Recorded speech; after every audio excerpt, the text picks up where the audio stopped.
عطا فرما دیں گے۔ سردی کے موسم کے اندر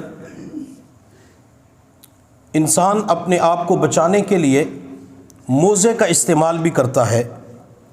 اب یہ سردی کے موسم میں موزے کا استعمال کرنا جائز ہے یا نہیں؟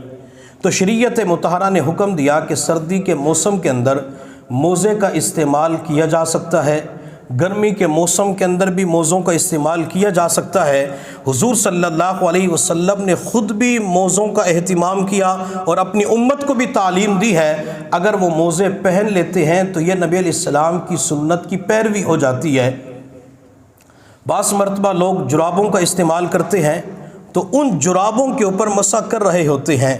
وہ کچھ لوگوں کو دیکھتے ہیں یا انٹرنیٹ کے اوپر جا کے مختلف پروفیسر، دانشور اور ڈاکٹر حضرات کے لیکچر سنتے ہیں تو وہ حضرات کہتے ہیں کہ جرابوں کے اوپر مسح کیا جا سکتا ہے، تو ان کے بیانات کو سن کر، لیکچر کو سن کے آج کا مسلمان بھی جرابوں کے اوپر مسح کرنا شروع کر دیتا ہے۔ تو شریعت مطہرہ کی بات سمجھ لیں، فقہائے کرام حنفیہ نے جو مسئلہ بیان کیا ہے وہ یہ ہے، اگر انسان جرابوں کے اوپر مسح کرتا ہے تو اس کا وضو نہیں ہوتا، جب وضو نہیں ہوگا تو اس کی نماز بھی نہیں ہوگی۔ اب جو لیکچر دینے والے ہوتے ہیں وہ دلیل یہ دیتے ہیں کہ جی کتابوں کے اندر جوربین کا لفظ آیا ہے اور جوربین کا معنی ہوتا ہے جرابے، تو لہٰذا جرابوں کے اوپر مسح کرنا یہ تو حدیث سے ثابت ہے۔ اب فقہائے کرام نے جوربین کا جو معنی، مطلب اور مفہوم بیان کیا ہے وہ یہ کہ اس کا اوپر والا حصہ بھی چمڑے کا ہو اور نیچے والا حصہ بھی چمڑے کا ہو۔ اگر اوپر والا حصہ چمڑے کا ہے، نیچے والا بھی چمڑے کا ہے تو اس کے اوپر مسح کیا جا سکتا ہے۔